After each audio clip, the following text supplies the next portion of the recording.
Okay. I'm gonna get your money for you. But if you don't get the President of the United States on that phone, you know what's gonna happen to you? What?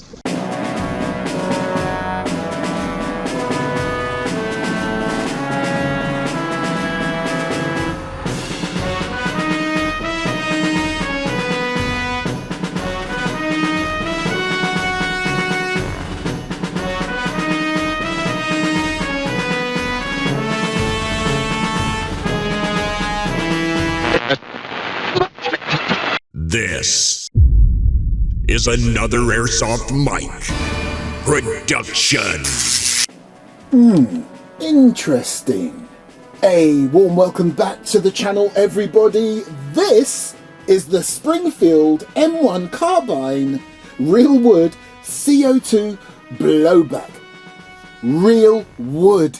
Now, the reason why I'm labouring that point about it being real wood is because more commonly you will get the faux wood version, so basically plastic version of this out there. This one is specifically real wood, and again the reason why I'm labouring that point is because if you look on the back of the box, hold on,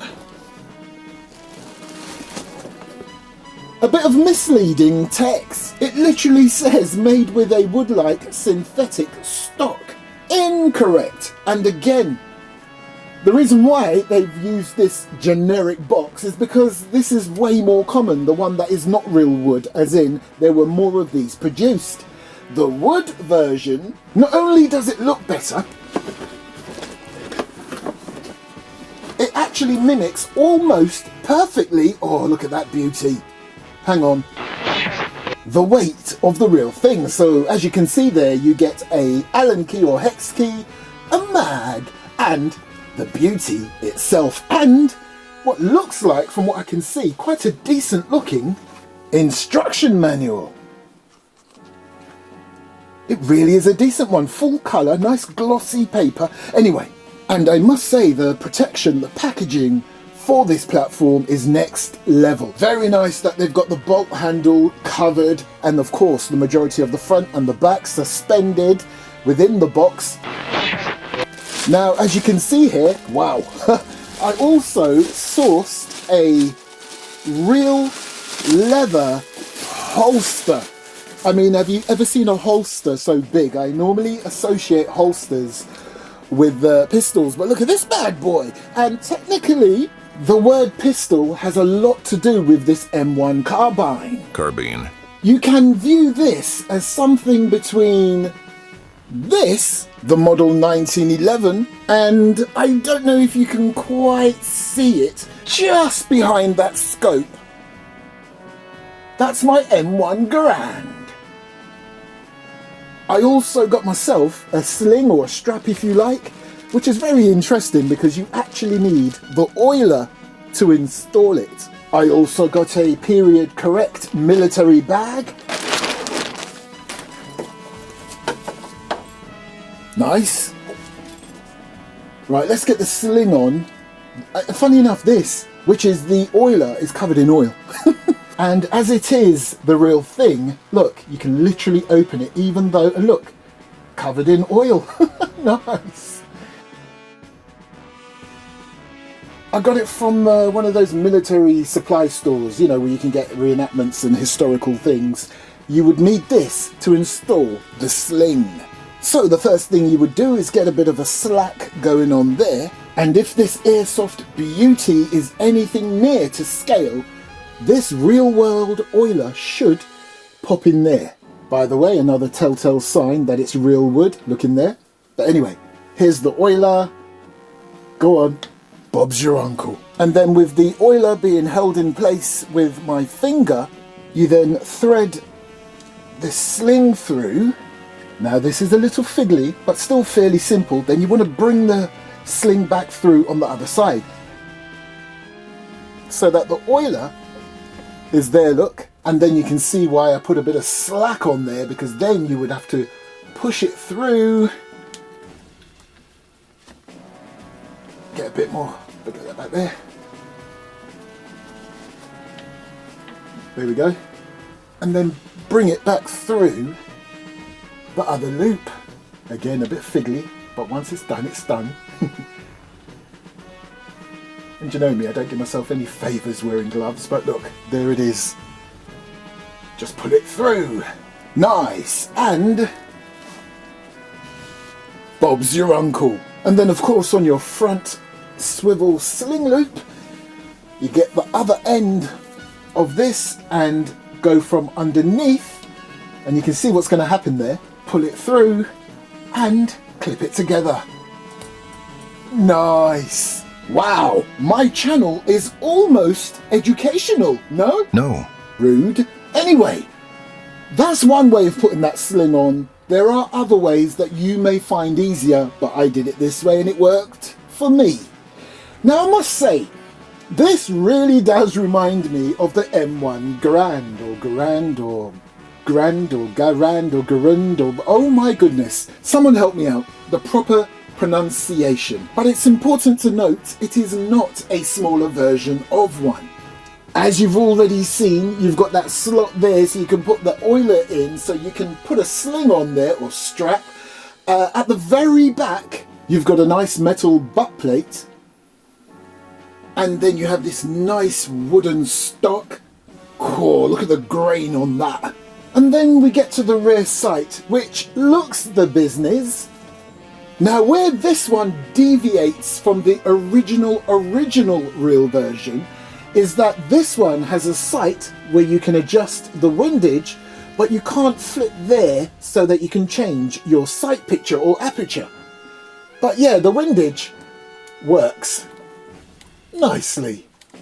Again, not found on the original version in the real world. There's one or two other things on this platform that you can tell this is the one that came out a little later than the first one, okay? And we'll get back to that momentarily. But right here on this Airsoft version, you can see it's telling you it's a 6mm. Oh, and again, quickly, there's so many variants of this with the different versions of the M1 Carbine. Carbine. I could be here all day, but I won't do that. There were versions of this where your sight picture there for your range, you can literally move that forward and backwards, but not on this one. Not on this Airsoft version anyway. And then we get to this awesome looking charging or cocking handle with your bolt. And no, you would be forgiven for thinking, could this be steel? It's not. Aluminium. Aluminum. And then if you look carefully, right there you can see you will have markings. Now on the different variants and the many different manufacturers that would produce the real version, you've got different markings here. On this particular Airsoft one it says US Carbine. Finally. Although that part of the markings is obscured right here by your bolt handle assembly there, but that's just like the real thing. And that brings me nicely to the operation of the actual handle, the bolt handle there. As you can see, there's a little pin. How this works is when you pull it back, not only will it fully reveal what's printed right there, when you pull the bolt handle back, and if you want to lock it in place, you would need to push down that little pin. And that locks it into place. Nice. And as it's open, I mean, you could see it from before anyway, but it's a little bit more clearer.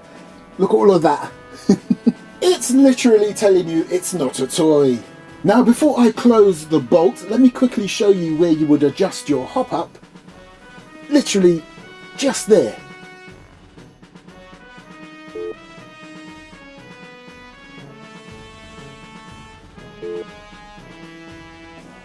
I'm going to put this epic mag in to complete the picture, and might I add, the weight of this is something else. This is heavy. So underneath you can see where you would put your CO2 cartridge in. Good day, sir. Might I interest you in a fine selection of vintage capsulated CO2? Oh, very civilized. Only the finest for you, sir. I don't mind if I do. Oh. Excellent choice, sir. Even if I say so myself. Why, thank you. Okay, so you would use the supplied hex key or Allen key.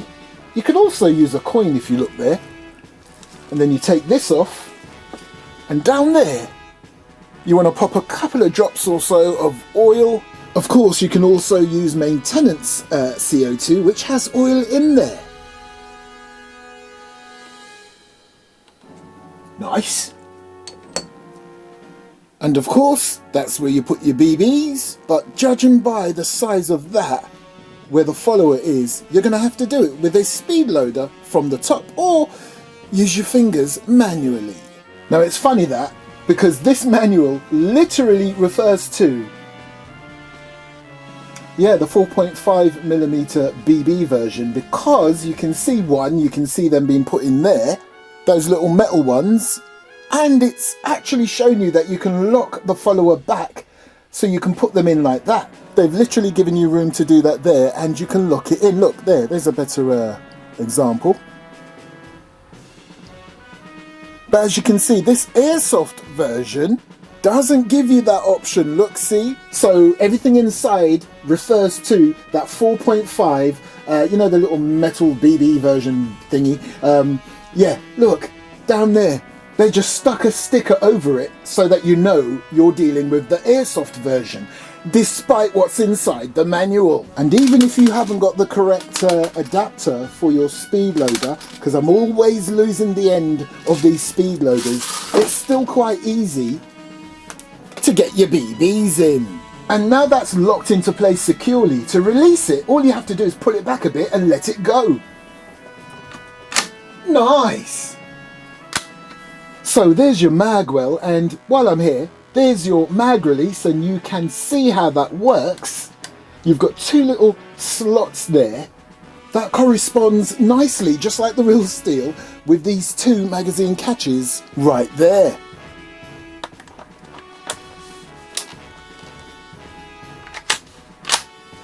Okay, so as you saw there, I have one in the chamber, but it is on safe.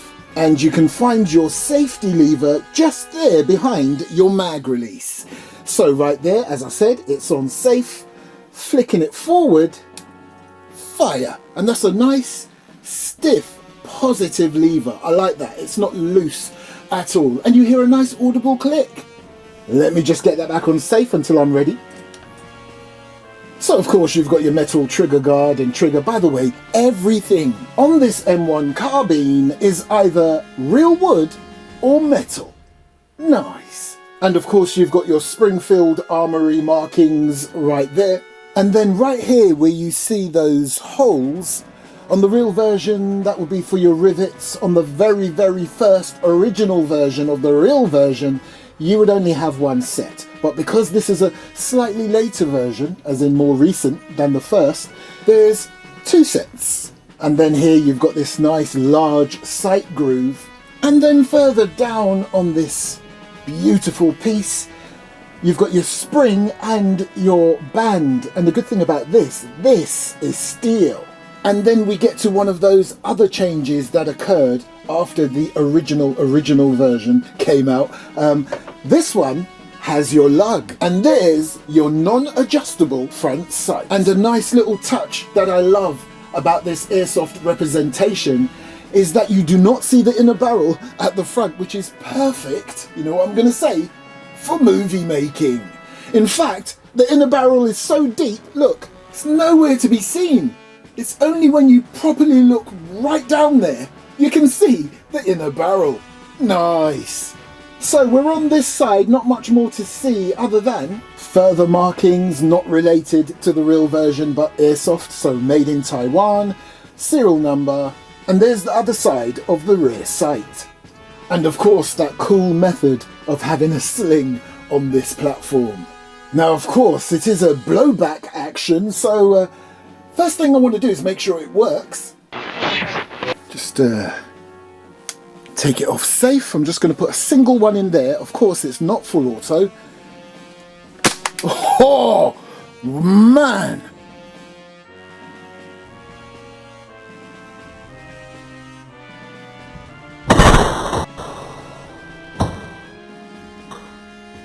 That That was a nice audible crack sound, and no, I was not aiming for the centre. I wouldn't miss at that range, come on. I was just testing that it worked, and boy does she work. Okay, so, and please remember, that there is when I tested it. It does not make up part of the accuracy test. In fact, I'm going to circle it so that you don't mistake it.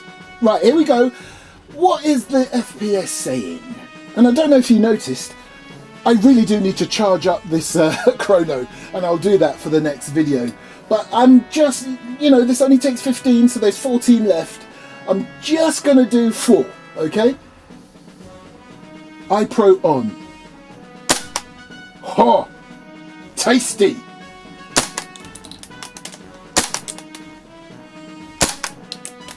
Okay, let's have a look at the average. Remember, it was just 4. Very nice. We're looking at 408 and 1.44 on the old joules. Right, there's my crude circle around the test one that I did. Let's have a little accuracy test.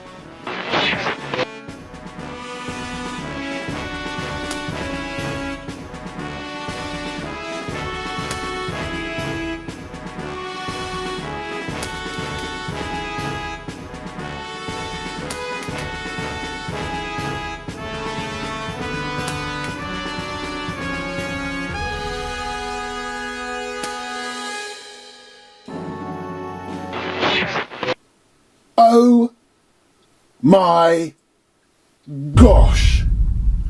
What can I say other than this beauty will now enter the Airsoft Mic Hall of Fame for the most accurate Airsoft platform I have ever filmed on my channel. Now again, disclaimer, I do not have that much of a distance. You all know I only go back about, 60 or 70 feet? That's about as much I can do in this place. But remember, I am moving to new premises next year, where I'll have a larger range, okay? And I also have that other company, which shall remain nameless at the moment, that will offer me their range also. But anyway, this thing not only looks amazing, it absolutely destroyed on the accuracy test.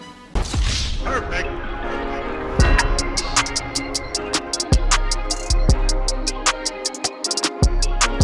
Perfect. Now, when I said Hall of Fame for the most accurate, obviously I'm talking about accuracy test. But in terms of how it looks, I tell you what, not bad at all. Now, I purposefully didn't empty the mag because it would only be fair to show you this bad boy in action again close up. What it doesn't do though, it doesn't lock back after the last round, so don't expect that. But anyway, let's empty the mag.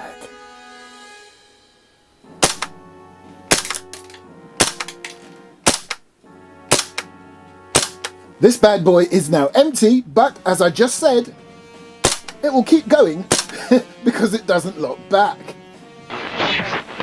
So what else can I say about this before I end the video? So, I do know that the OEM for the one that isn't real wood, like this is, I think is King Arms. So I was just gonna guess that the OEM of this one would also be King Arms. However, for someone that may know a little more than me, it literally says Air Venturi there, which, if I'm not mistaken, they're more known for their air guns and everything. So, are they the OEM? Do you know what? I'm gonna call a duck a duck. It says Springfield Armory USA, and there it says Air Venturi. No mention of King Arms. All I know is that I love it. 10 out of 10 for looks, 10 out of 10 for performance, 10 out of 10 for the very interesting historical facts that I found out whilst doing the research, and 100 out of 10 for the amazing accessories that you can buy for it. By the way, the 1911 isn't a new purchase. I did a video on this years ago, but of course it's in mint condition because it's one of my collectibles, not skirmished with. But yeah, loving the historical bits and pieces you can get for it. The only thing that didn't arrive on time, and you know, I might do a cheeky little Insta or shorts on this platform again, where you will see on the stock your mag pouches. Thanks for watching. Please do hit the comment section no matter what you've got to say, because it tells the algorithm that not only did you watch it, you might just, might have just liked some of my video, if not all of it. Thank you. And if you want to teach me or other viewers anything that I didn't cover about this beautiful platform, again, the comments section is yours. And I don't know if you've noticed recently, I've gotten into the habit of pinning certain comments, so think about that. Oh, and by the way, it was only fitting that I use BBs that represents the USA, even though they're not American BBs, but it represents it anyway. I love the smell of fresh BBs in the morning. Just checking out how she fits in the holster. And you can see nicely how the bolt handle is accommodated. Nice. Everything looks deluxe, including that down there. But this looks amazing. And of course, as soon as my blooming mag pouches arrive, they will go on the stock. Nice. Oh, and by the way, for you aficionados and you experts, no, this camo on the table is there because I thought it would look cool. I'm not trying to say it's from that time period. I'm not.